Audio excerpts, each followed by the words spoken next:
Maldives says that it wants to purchase drones from Turkey. Now, there is this axis going on. Maldives is a sovereign country, they're entitled to their drones. But Maldives is now taking a path towards weaponization. And this is not in terms of numbers, because if you look at numbers, the Indian army is far, far bigger than the Russian army or the American army. Okay, in fact, the Indian army is the largest voluntary army in the world.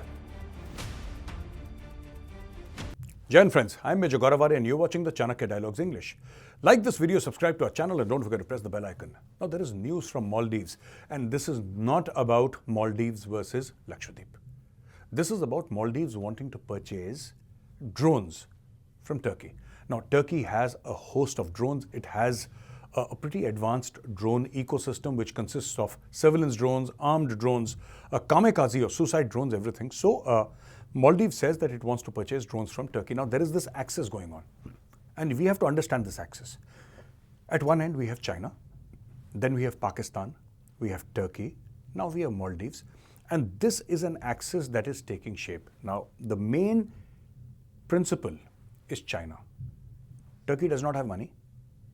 Turkey just has something in terms of equity, saying that we are part of Europe. That's it. Pakistan absolutely has no money, no equity, no shame, right? Maldives, on the other hand, has some strategic importance. That is where the trade lanes and the sea lanes go from. So Maldives is at a strategic place.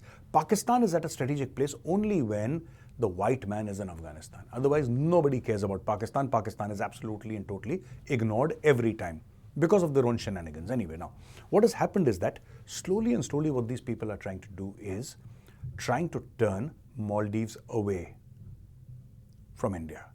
Now, India has nurtured this friendship with Maldives for decades. Indians have shed blood, Indians have given money, Indians have given political and diplomatic support. Whatever Maldives wanted, it was always there. Now there is a certain government headed by Mohammad Muizzu which is trying to move away, and Mohammad Muizzu's masters are in China, right? He visited Turkey recently. Along with the China visit, he visited Turkey, and the first thing that he did was he must have asked for drones and all that. So now he's getting those drones, and which is okay. He's entitled. Maldives is a sovereign country. They're entitled to their drones. But Maldives is now taking a path towards weaponization. They think that resorts and five-star hotels and tourism can feed this frenzy. No, it cannot. To feed your frenzy of weapons, to feed your insatiable desire for advanced weaponry, anything, you need a massive industrial base. You can't do it by 10 resorts and 15 five-star hotels. It can't be done, right? Now, so ladies and gentlemen, the next news is that, the global military ranking has been released. And this global military ranking says that, the United States is the most powerful military in the world. No surprises there. Followed by Russia. So China does not figure in the top two. Followed by Russia at number 2, followed by China at number 3, followed by India at number 4. So the gap between India and China is not so much. India in the past 10 years has developed its indigenous capabilities by leaps and bounds. We still have a long, long way to go. We are nowhere there yet, but we are doing it, and we stand at number 4. So India becomes the 4th. And this is not in terms of numbers, because if you look at numbers, the Indian army is far, far bigger than the Russian army or the American army. The Indian army is bigger. In fact, the Indian army is the largest voluntary army in the world. The Chinese army not being a voluntary army. So this is not by numbers alone. There are various factors, I think 3-4 dozen factors which have come into play. It also depends a lot on your geopolitics, your political stability, your industrial base, your operations, etc. So a lot of things count, including your equipment and your weapon platforms, etc. So all these things taken into account suggest that India is at number 4, the US is at number 1. Now, apart from this, I have this news about the South Americans showing interest in our weapon system, and this weapon system is called Pinaka. Now, Pinaka is a tube launch series of rockets. So the rockets will fly like this and they land at the targets and all that. So it started off with, 40 kilometers range. By the way, Pinak is the bow of Lord Shiva. So from there, Pinaka derives its name. It's a indigenous weapon platform designed and manufactured in India. This is what you would classically call a multiple barrel rocket launcher or a multi-barrel rocket launcher. Dozens of tubes, each tube carrying a rocket. Now earlier, as I said, the range was 40 kilometers. Now it has been increased to 80 kilometers, and DRDO is working on various other rockets from range 120 kilometers to 140 kilometers to 160 kilometers to even 200 kilometers. So what does that tell you? 200 kilometers range, ladies and gentlemen. So for a 200 kilometer range platform, I think it's an excellent platform. The entire world was very upset with us. However, Armenia really loved the system. They said, fantastic system. Now, as I said, two countries, the names of the countries have not been mentioned in various articles, but those two countries of South America have said, we want to take a look at the Pinaka. Now, what happens, because our DRDO scientists are saying that we're working on it and we'll do it. And they're amongst the best scientists in the world. Now they've been given a free hand, they're working hard, and they're saying that we can actually produce rockets fired from, so there are various kinds of rockets, okay? One rocket is also like the Agni missile, it's a missile which can fly thousands of kilometers. This is a tube-launched weapon system, which is going to be used by the army. So it's a tube-launch system.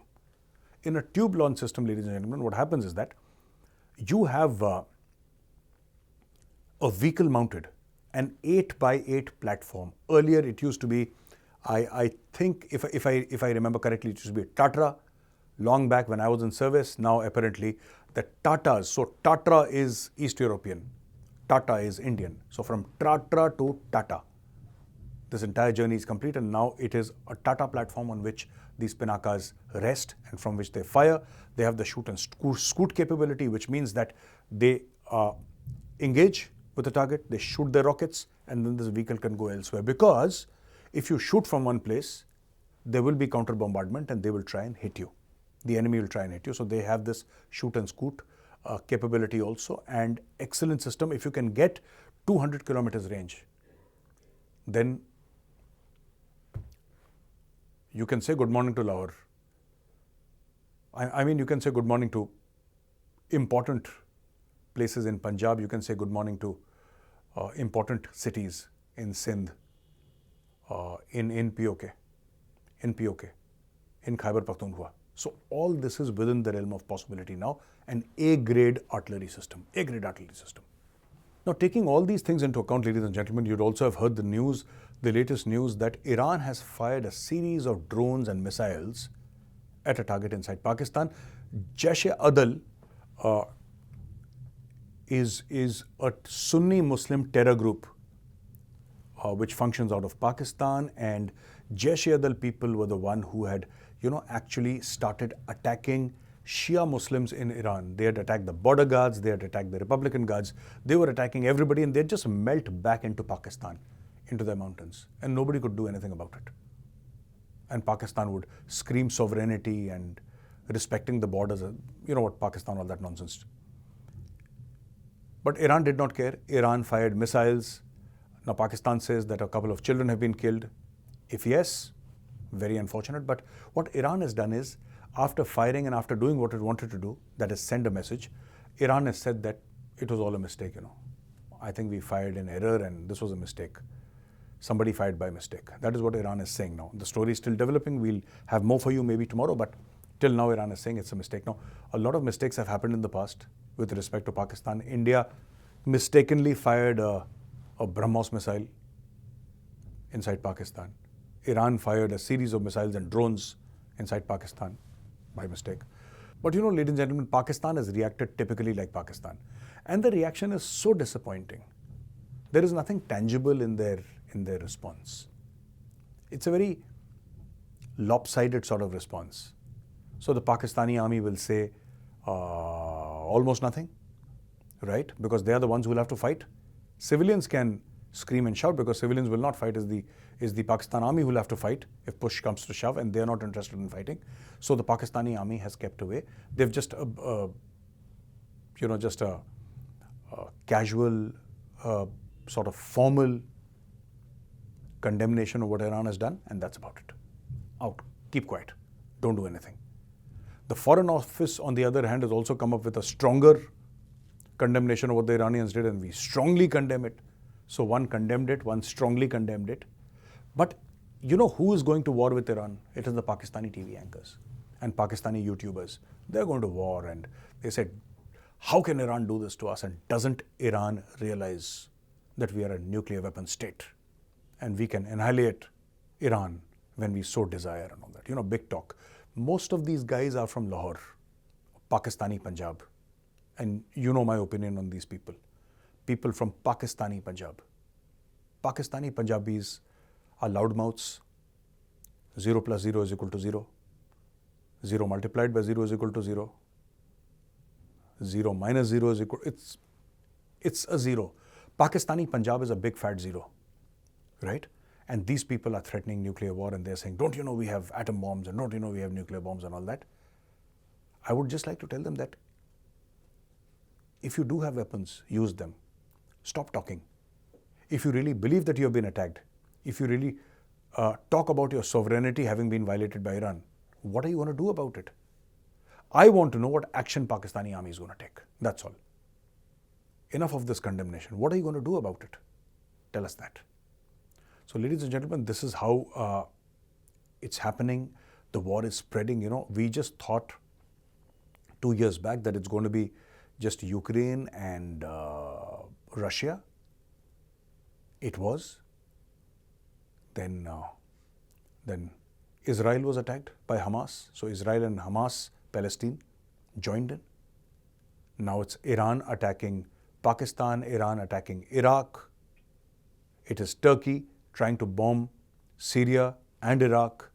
Everything is going haywire in this part of Asia, and don't think it's not going to spread to that part of Asia. When I say that part of Asia, I mean the China, India, Bangladesh, Taiwan, this side, this whole Eastern Asia. Let me just say Eastern Asia for better understanding. If you think it's not going to spread there, you're sadly mistaken. It will. With this, I come to the end of this video, ladies and gentlemen, and now for question and answers. So, ladies and gentlemen, the question is from Parth Popat. He's saying that, hello Gaurav ji, hello Parji. You're saying that sanctions against Russia have pushed them closer to China. Now 120 EU members want to take similar actions against Hungary. Sir, I thought it was 27 or 28 members in EU. Where did you get this number 120 from? 120 members? No. EU has less than 30 members, 27 or 28, if I'm not mistaken, 27 or 28. I could be off by one member, but it's certainly not 120. Are policymakers getting it so wrong in the West, or is it by design to isolate a new grouping from failed policies?